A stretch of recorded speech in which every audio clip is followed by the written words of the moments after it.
This is Optimal Living Daily, episode 2046, Take the Slow Way by Cornish of Everthrive.org. And I'm your narrator, Justin Malik, the guy that reads to you every single day of the year from the best blogs on the planet.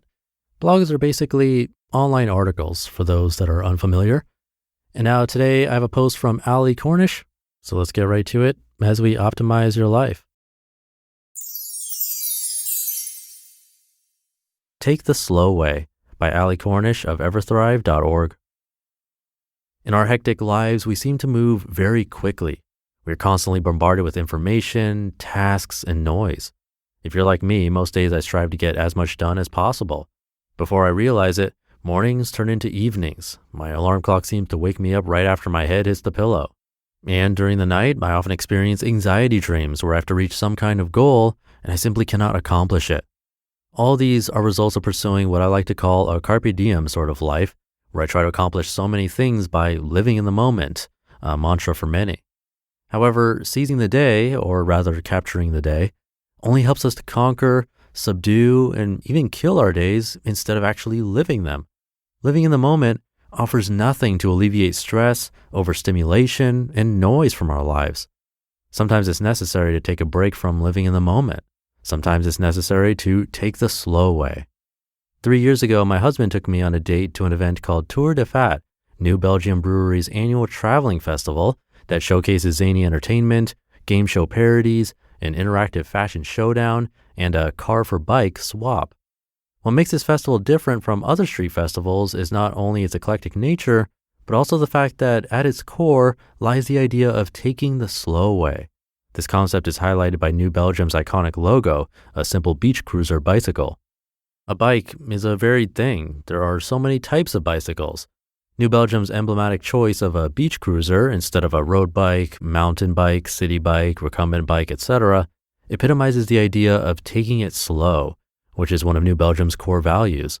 The cruiser bike insignia is a call for beer lovers to choose quality over quantity, and supports the idea of drinking craft beer slowly in order to appreciate the taste and savor the experience.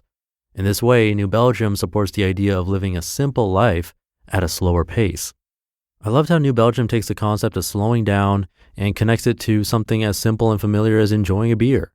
This connection makes it easy to visualize and apply taking the slow way to choices we make in our daily lives. Huge improvements can be made to our mental and physical well-being if we just slow down. By slowing down, we allow ourselves time to think about how we are living life. Slowing down gives us space to evaluate our choices and make new goals. And as a happy consequence, slowing down will help us make our fleeting time on Earth as meaningful as possible. Here are 6 small changes we can make to take the slow way and to reconnect with ourselves and our surroundings. Number 1, walk or ride a bike to work instead of taking a car. It seems like a fairly common idea, but I had to include it. Biking disconnects us from the quick A to B commute and instead connects us to our surroundings, the environment, and our mental and physical health. Even choosing public transportation over driving to work can be beneficial as it takes us out of our protective bubbles and challenges us with the experience of self-orientation and punctuality. Public transit also gives us the opportunity to see ourselves as social creatures and part of a bigger system. If biking or public transport are out of the question, try to fit in a walk or a bike ride on the weekend. It will give you a valuable change of pace and allow your mind a break from the responsibilities of life. Number 2, travel differently. Instead of visiting 3 new cities in 5 days, choose to visit only 1 city. This way you can gradually immerse yourself into the culture and experience the nuances of daily life. This idea of a lengthened cultural immersion has been dubbed slow travel. The method suggests we linger in one place to really get the feel for it and take the time to learn the rhymes of local life without rushing from one tourist destination to the next. You can even spend time doing nothing to allow for restful contemplation of the travel experience. Slow travel allows us to foster a stronger connection to the place we're visiting and allows us a nice break from our fast-paced daily life. Number 3, cook from scratch. Instead of dining out, grabbing takeout, or reheating something from the freezer or from a can, try creating something original for dinner. Not only will the meal be healthier and free from preservatives and excess amounts of sodium, but it will also leave you more satisfied since the meal was a product of your own efforts. Allowing yourself to accept the challenge of cooking something from scratch will help you grow as a chef, will give you power over your meal choices, and will hone your ability to live life at a slower pace. Number 4, grant yourself permission to breathe consciously.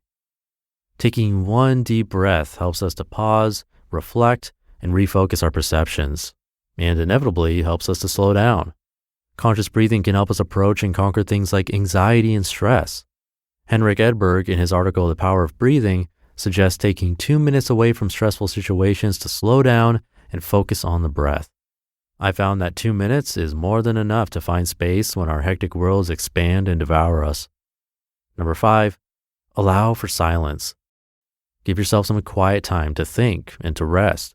Our daily lives are full of noise, most of which we are unaware. When we make time for silence, we are helping our nervous systems restore themselves. Silence assists in sustaining energy to complete mental and physical tasks, and silence conditions our minds to be more adaptive and responsive to the complex environments in which so many of us now live, work, and lead. Silence promotes mindfulness and reflection, both of which have been linked to positive mental health changes and increased quality of life. And number 6, disconnect from our devices.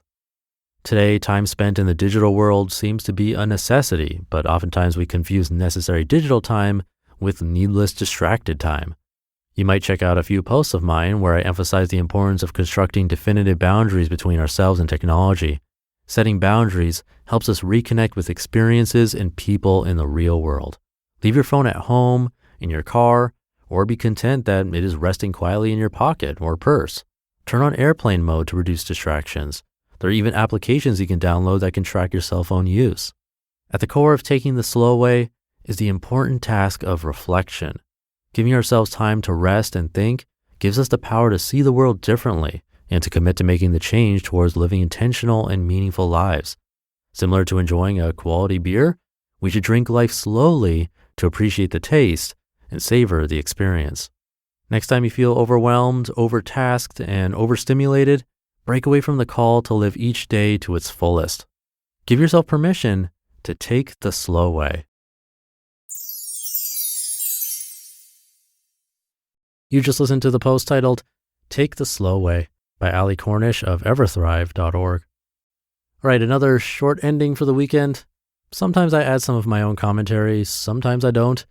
When I don't, the only complaint I get is from my mom. So if you really would like more commentary from me about the articles I'm reading, or if you'd like more information about something like the author or the topic, let me know. I can give more commentary. You can get in touch at oldpodcast.com or by replying to my newsletter. But with that, have a great rest of your weekend if you're listening in real time, and I'll catch you tomorrow, where your optimal life awaits.